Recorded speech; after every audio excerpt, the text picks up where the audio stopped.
Assalamualaikum warahmatullahi wabarakatuh. Selamat pagi, selamat siang, dan selamat malam. Jumpa kembali bersama channel Dalam Gelap. Apa kabar kalian semua? Semoga kalian selalu dalam keadaan sehat walafiat, tak kurang suatu apapun.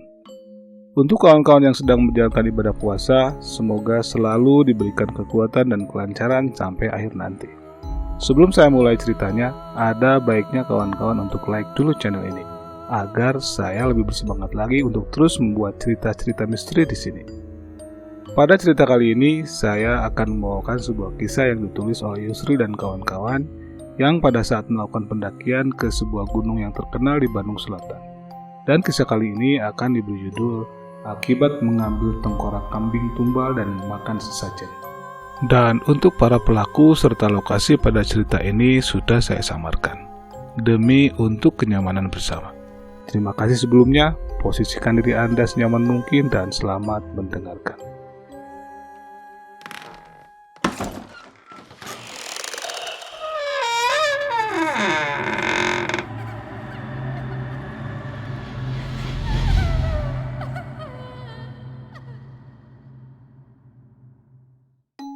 Sesajen atau sajen merupakan sejenis persembahan kepada dewa atau arwah nenek moyang pada upacara adat di kalangan penganut kepercayaan kuno di Indonesia. Dalam agama Islam, ritual pemberian sesajen itu tergolong sebagai perbuatan musyrik, apapun alasannya. Pasalnya, ritual mempersembahkan sesajen tersebut ditujukan kepada makhluk dalam gelap yang dianggap sebagai penguasa tempat tertentu. Tentu saja, hal tersebut termasuk sebagai perbuatan menyekutukan Allah dengan makhluk. Bahkan, perbuatan tersebut sangat berbahaya bagi para pelakunya. Dalam hukum agama Islam sendiri sudah jelas hukumnya, bahwa menyembah, memohon kepada yang selain Allah, memelihara makhluk halus adalah perbuatan yang syirik dan tidak boleh dilakukan oleh seorang yang mengaku beragama Islam. Sebagai manusia, tentunya sebagian dari mereka terkadang akan selalu mencari pembenaran untuk perbuatan yang disukainya, dengan alasan turun-temurun dari leluhur atau hal lainnya. Meskipun dalam agamanya sudah tertulis dengan sangat jelas aturannya. Wallahu a'lam. Kayaknya kalau tempat latihan kita besok, gimana kalau kita coba di puncak Gunung Wanara? Seru kayaknya bro. Biar biaya irit, tapi tujuan latihan tetap tercapai. Kita gunakan sudut kompas, start dari pinus pas, lalu kita potong ke jalan utama. Nah, terus lanjut ke puncak. Gimana bro? Ajak Panca temanku. Saat itu saya, Iqbal dan Panca sedang berkumpul di rumahnya Panca untuk merencanakan perjalanan pendek untuk pengalaman perjalanan organisasi baru di kampusnya. Pada kisah kali ini, saya akan menjadi seorang Jul. Jul sendiri merupakan salah satu senior secara pengalaman dan umur. Teman-teman junior akan memanggil dengan sebutan Akang. Kan nggak boleh bro kita nginep di atas puncak. Selain katanya bahaya dengan gas yang keluar dan mengarah ke puncak, juga masih banyak binatang buas kalau malam. Ucapku, nggak boleh kalau yang lain. Kalau kita mah boleh, kata Panca sambil menghisap rokok putihnya. Nanti aku tinggal bilang ke bapakku deh. Di sana di kaldera lama banyak kok orang yang datang untuk semedi atau ritual tertentu, dan mereka pada menginap di bawah kaldera. Tuh mereka nggak apa-apa. Panca menjelaskan lebih lengkap dan cenderung sedikit memaksakan rencananya kali ini. Kita mah oke-oke aja selama diperbolehkan, sambung Iqbal. Akhir dari keputusannya, kita tetap jadi dan akan berangkat ke Gunung Wanara di Sabtu minggu ini. Dan dia akan segera memberikan kabar kepada tim yang akan ikut ke lokasi tersebut. Kegiatan ini sebagai bentuk implementasi para pendiri organisasi sebagai ajang untuk latihan pengalaman perjalanan dan materi navigasi darat. Gunung Wanara itu sendiri terletak di daerah Jawa Barat, tepatnya di daerah Bandung bagian selatan. Di lokasi ini terdapat sebuah objek wisata alam yang sangat terkenal keindahannya. Dan di samping itu, di lokasi ini pun terdapat beberapa situs makam tua bersejarah terkait berdirinya lokasi ini. Selain keindahannya, lokasi ini pun dijadikan tempat untuk wisata spiritual Entahlah, kami termasuk yang tak peduli akan hal itu. Tempat ini juga adalah sebuah lokasi yang sering didatangi para peziarah dari berbagai tempat di Indonesia. Bahkan, pamanku dulu pernah bercerita bahwa di lokasi ini juga merupakan tempat kumpulnya para makhluk dalam gelap, semisal jin dan sebangsanya dengan level yang tinggi. Pada kisah pengalaman mistis kali ini, akan diceritakan dari dua sisi pengalaman dan cara pandang. Sisi cerita dari Jul dan Yusril. Yusril sendiri merupakan salah satu peserta yang ikut membantu kegiatan pada saat itu. Karena dia merupakan salah satu volunteer di daerah itu, dan kami memang sudah berteman lama juga. Oh ya, kenapa kami memaksakan pergi ke lokasi yang tidak boleh ngecamp di lokasi gunung ini? Karena pada saat itu, bapaknya Panca itu adalah salah satu pejabat di lokasi itu kan. Jadi pasti akan ada keringanan untuk dia dan kami nantinya. Hari Sabtu, satu persatu para peserta berdatangan. Rumah Panca sebagai titik kumpul untuk kami. Rumah Panca terletak di kota kecamatan di tempat gunung tujuan kami itu berada. Akhirnya, kami kumpul bersebelas. 6 orang dari Mapala dan 5 orang dari tim volunteer. Perlengkapan perbekalan kami telah disesuaikan, yaitu untuk 3 hari perjalanan. Karena setelah camp di Gunung Wandaran nanti, kita akan terus mencari satu titik di peta LCO buatan Belanda dengan tulisan waterfall atau air terjun. Kemudian setelahnya kami akan kemah dan santai di lokasi selanjutnya. H1, kami akan melakukan pembukaan jalur buatan dengan teknik resection dan intersection dengan tipe pergerakan man-to-man marking atau MTMM dengan sudut kompas sebagai jalur perjalanan kami. H2 perjalanan turun dan H3 mencari air terjun. Sisanya kami akan camping ceria. Itu rencana yang telah kami sepakati dan telah ditulis pada lembar rencana perjalanan. Perjalanan dari titik kumpul ke lokasi tempat start perjalanan akan memakan waktu sekitar 15 menit. Dengan diantar kendaraan Land Rover dari tim Mapala, sampailah kami di titik start dan segera melakukan orientasi peta serta orientasi medan. Dengan tujuan untuk menyamakan keadaan sebenarnya dan posisi arah di peta. Setelahnya, kita akan lanjut untuk penentuan posisi titik awal perjalanan di peta dengan sudut kompas yang telah ditentukan. Geser kiri, terus kiri, kiri terus, stop, RPL maju, hajar. Itulah bagian dari keseruan kami saat membuka jalur dengan menggunakan peta dan kompas. Pada kenyataannya, daerah lintasan kami tidak semudah yang dibayangkan. Banyak sekali batu besar dan runcing di lintasan kami yang tertutup oleh lumut dan jatuhan daun yang telah menyaru seperti tanah. Kalau tidak hati-hati, kami akan terperosok. Sekitar pukul 15 sore, kami sukses mendapatkan titik potong ke jalan utama sesuai dengan garis lintasan yang ada di peta dan akan segera menuju lokasi parkir di tempat wisata yang puncaknya akan kami daki nanti. Setelah istirahat beberapa saat, kami mulai melaksanakan long march menuju lokasi parkir. Di sini pun gak mudah kan, jalannya nanjak terus. Singkat cerita, sampailah kami di lokasi parkir yang kami tuju. Disambut dengan deru angin, kabut dingin dan sepi. Setelah istirahat sejenak dan beberapa dari kami melaksanakan sholat asar, dari kejauhan tampak Iqbal seperti sedang berbicara dengan petugas yang bekerja di lokasi wisata. Dan benar saja, kita memang tidak diperbolehkan untuk pasang tenda dan camp di puncak gunung ini.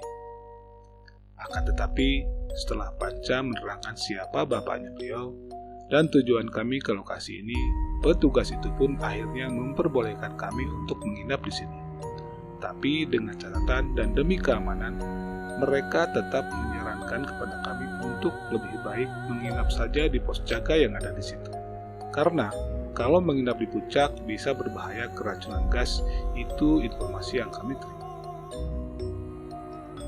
Tidak akan ada aktivitas apapun malam ini selain melaksanakan proses evaluasi dari perjalanan kami siang tadi.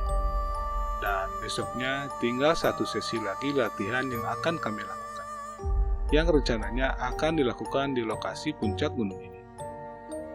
Tanpa para petugas, para pekerja, serta para pemilik warung di wisata ini, semua tampak satu persatu telah bergegas turun. Tinggallah kami bersebelas di lokasi ini. Kami akan tinggal bermalam di lokasi rumah pos jaga perhutani di sini, mengikuti saran dari petugas tadi. Malam gelap mulai menyapa. Kabut gunung semakin pekat disertai hujan gerimis sebagai bentuk kondensasi dari kabut yang ada. Dan cuaca pun semakin terasa dingin menusuk doa. Dikarenakan lokasi di sini lumayan terbuka, jadi tiupan angin sangat terasa sekali. Setelah memasak makan malam dan ngopi, lalu kami siap untuk melanjutkan evaluasi perjalanan di tempat pos jaga yang berukuran sekitar 4x8 meter dan memiliki halaman depan beberapa meter yang berbentuk panggung. Setelah selesai ritual makan malam, ngopi, serta bercanda ngalor ngidul, dan dengan kondisi rasa lelah yang sangat, satu persatu temanku mulai mencari lapaknya masing-masing. Deru angin khas puncak gunung, suara binatang malam, dan turunnya sekitar 5 ekor babi liar yang menyerbu ke tempat sampah yang terletak di sisi dari warung-warung yang berjarak sekitar 150 meteran dari posisi pos jaga berada. Mereka bisa terlihat dari arah selatan center kami. Keluarga besar babi kan, kami semua melihat pemandangan alam liar itu.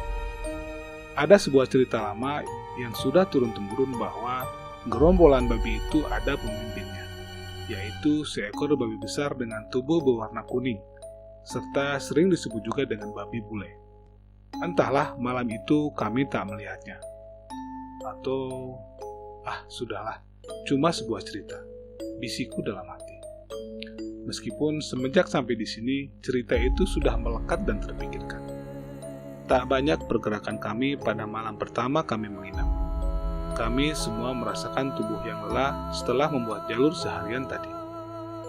Dingin dan deru angin yang menusuk serta suasana gelap dan terasa seram tentunya.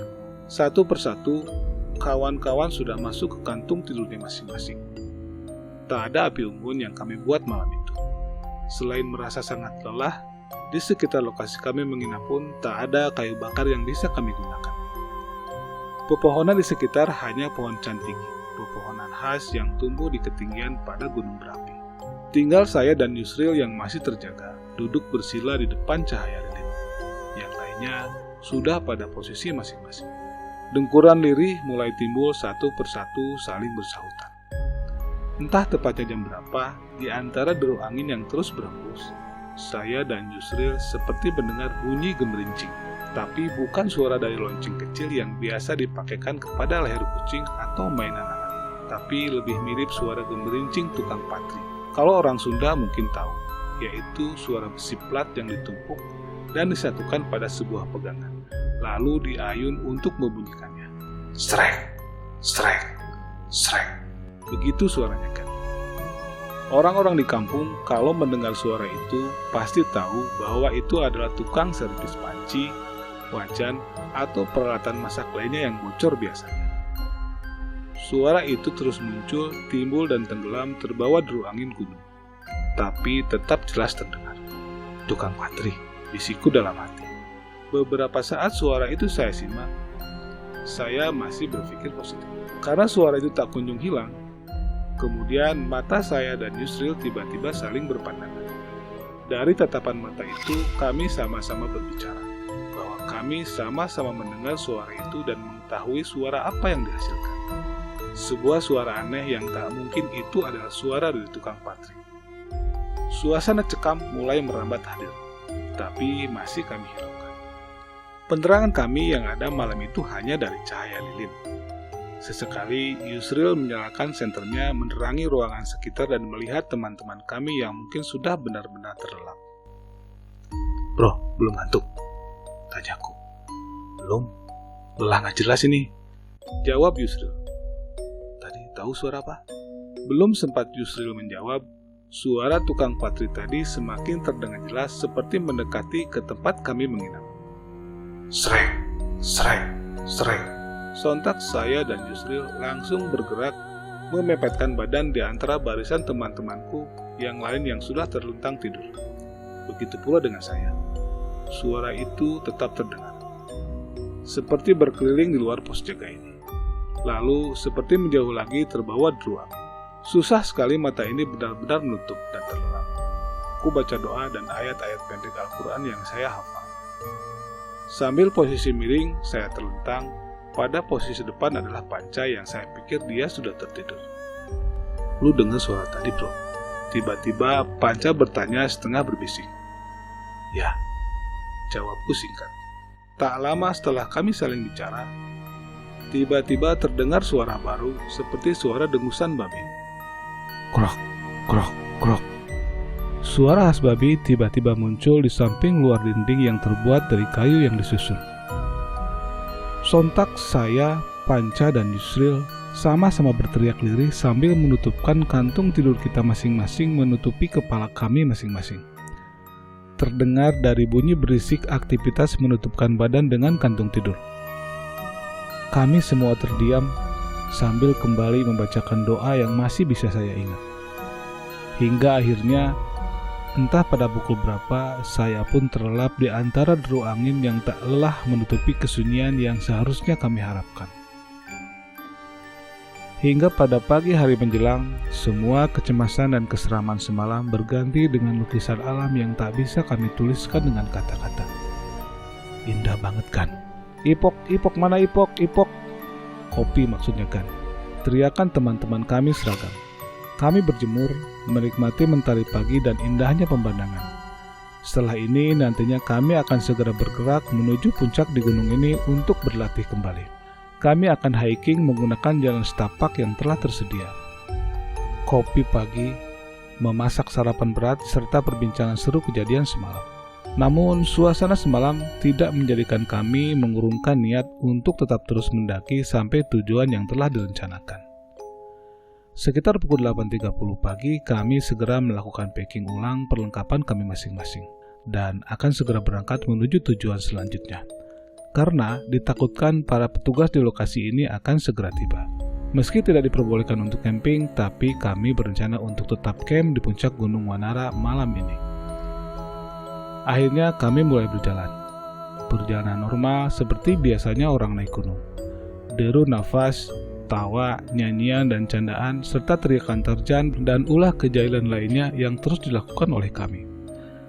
Dari lokasi parkir menuju puncak Gunung Wanara akan memakan waktu sekitar 1-2 jam. Melewati beberapa situs makam tua, melipir ke sisi kawah aktif dan akan berakhir di bibir kaldera atau kawah bekas letusan pada ribuan tahun silam. Akhirnya sampailah kami pada lokasi titik yang dituju. Lokasi tersebut juga cukup untuk mendirikan beberapa tenda dan bentangan flysheet. Orientasi medan dan memeriksa sisi terluar tempat kami mendirikan tenda, kiri dan kanannya adalah jurang yang tersamarkan oleh lumut. Kalau diinjak, wassalam kan.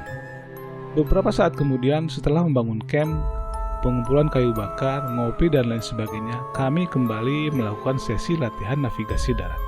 Dan setelah itu, saya baru tersadar bahwa lokasi kami saat ini adalah sebuah petilasan.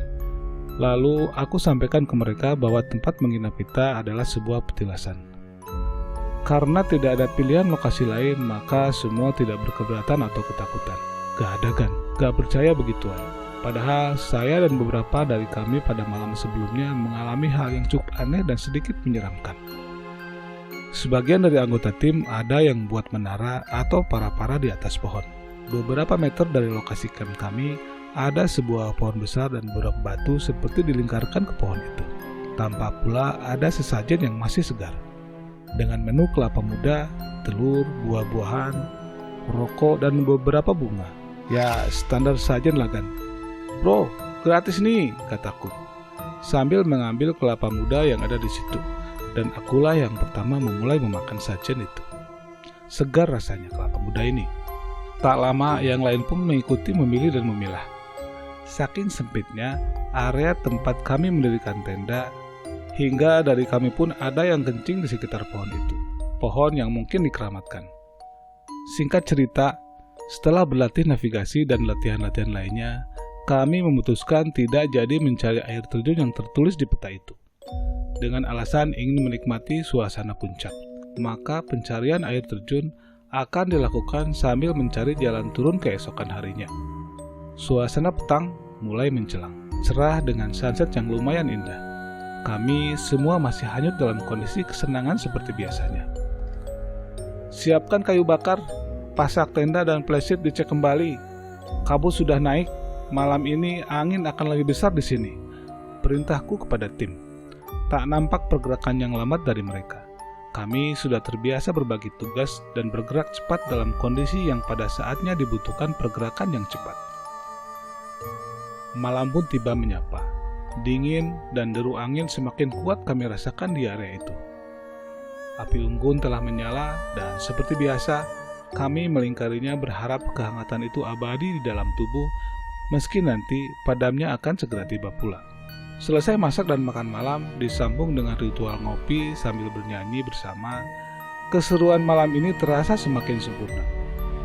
Malam makin beranjak, sementara deru angin masih sama, seperti malam sebelumnya, waktu menginap di pos jaga. Akan tetapi, posisi tenda dan penempatan flashlight telah tepat dan kuat. Jadi, ketika kami tertidur pun tidak ada gangguan terjadinya tenda roboh atau flashlight yang lepas. Semua aman terkendalikan. Hanya saja saya melihat Yusril dan Dedi seperti kurang ceria. Lebih banyak diam dan sering hanya memandang pada satu titik dan titik lainnya, lalu diam kembali. Apa ada masalah? Bro, kenapa? Tanyaku pada Yusril. Enggak, cuma rada demam, gak enak badan ini. Kayaknya aku bakal tidur duluan deh, jawabnya singkat. 2 tenda dom kami pasang malam itu, kemudian di atasnya dipasangkan flashlight.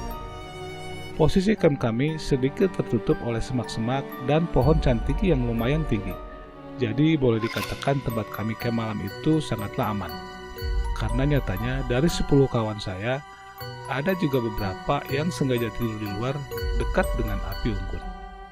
Posisi berdirinya tenda kami persis di sisi jalan setapak yang menuju ke kaldera. Jadi apabila ada orang yang lewat, pasti akan melewati posisi tempat kami berada. Entah pada jam berapa, tinggal saya, Panca, Iqbal, dan Bagus yang masih terjaga, masih di depan api unggun. Pada sisi lainnya, tampak pula teman-teman yang sudah pulas dalam alamnya. Entahlah kalau api unggun ini sudah mati. Pada saat itu, kami semua tiba-tiba melihat seperti sorotan senter, berjumlah 3 buah, yang menyorotkan sinarnya secara acak, seperti sekelompok orang yang sedang bergerak menuju posisi kami berada. Cak, mungkin gak itu petugas jaga? Tanyaku. Gak tahu juga, jawab Panca singkat sambil terus menatap pergerakan cahaya dari senter itu. Petugas kan dah pada turun, Jul. Gak pernah ada yang menginap. Ngapain nyusulin kita? Gak ada kerjaan. Apa karena kita melanggar? Kan gak boleh tidur di sini. Tanyaku lagi. Ya udah, tunggu aja di sini, kita hadapi aja. Lanjut Panca. Sedikit rasa tidak nyaman tentunya menjadi muncul, rasa bersalah karena kami telah melanggar janji. Setelah beberapa batang rokok kami habiskan dan dengan masih menunggu siapa yang akan muncul atau lewat di posisi kami berada, kok nggak datang-datang ya? Tanyaku. Sontak semuanya berdiri dan berjalan beberapa meter menuju turunan jalan setapak. Tak ada suara dan tak ada pula sorotan senter seperti tadi. Lah, kemana orang-orang itu? Pikir kami semua mungkin sama dalam hati. Halo, Kang! Teriakan kami coba memancing jawaban dari para pemegang senter yang tadi kami lihat. Tapi tak ada sahutan atau jawaban. Hanya deru angin tetap yang paling dominan. Kemana mereka? Tanya Panca. Apa balik lagi? Lanjutnya. Meskipun mereka pulang kembali, seharusnya sinar cahaya senternya harus terlihat dari posisi kami, dan setahu kami ini adalah posisi satu-satunya apabila ingin pergi ke puncak atau ke kaldera di gunung ini. Dan tak lama kemudian ketika kami akan kembali ke posisi api unggun, sebelum kami sama-sama kembali terduduk, kami dibuat melongo. Karena posisi dari 3 senter itu sekarang telah berada pada punggungan di arah sebaliknya. Seolah 3 orang memegang senter itu telah melewati posisi kami. Posisi mereka sekarang sedang dalam posisi turun menuju kaldera. Aneh, kami saling berpandangan. Bagaimana mungkin mereka bisa sudah di posisi itu tanpa melewati kami? Halo, Kang. Kami coba kembali memanggil. Tetap tak ada jawaban. Tak terlihat pula cahaya itu berbalik ke arah kami. Para pemegang senter itu terus turun sampai cahayanya hilang dari pandangan kami. Mungkin memang ada jalan lain selain jalan ini. Bahasan kami setelahnya dan dengan tetap masih berpikir positif. Kejadian tadi membuat kami merasa aneh dan lambat laun rasa cekam seram mulai timbul, tapi kantuk tak kunjung datang. Dan pada beberapa isapan rokok kami, tiba-tiba kami dikagetkan dengan erangan panjang dari salah satu teman kami.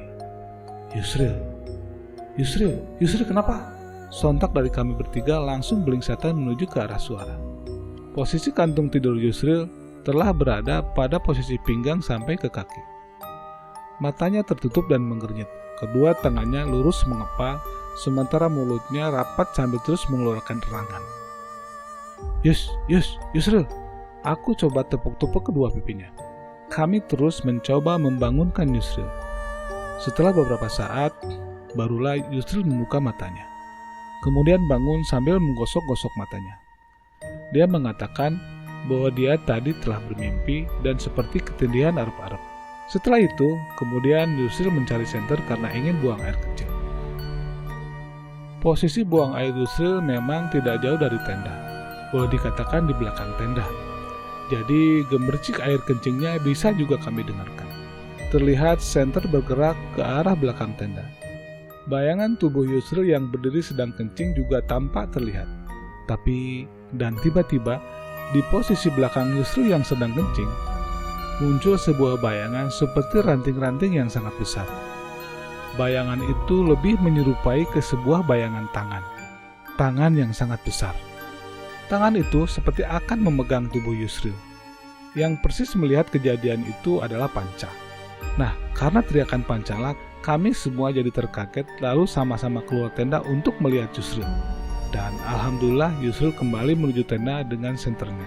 Lalu Yusril kembali masuk ke dalam tenda. Tak ada satu orang pun dari kami yang mengatakan kejadian tadi kepada Yusril.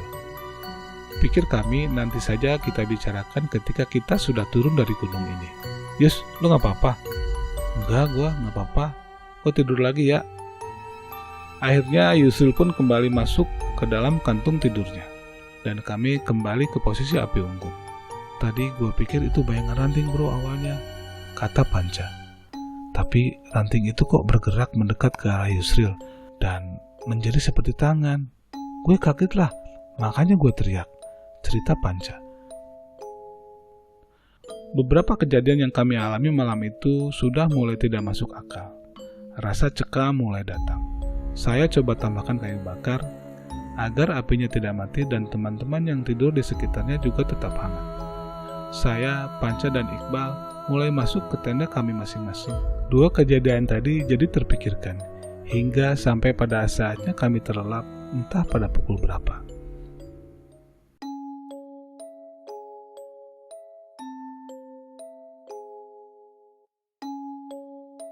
Demikianlah teman-teman cerita dalam gelap kali ini. Mudah-mudahan terhibur dan bisa memetik hikmah dari segala kejadian yang dialami dalam cerita ini. Nantikan kelanjutan dari kisah ini. Dan untuk teman-teman, jangan lupa juga untuk like, komen, share, dan subscribe agar saya tambah semangat untuk terus membuat video kisah-kisah misteri di sini. Terima kasih. Wassalamualaikum warahmatullahi wabarakatuh.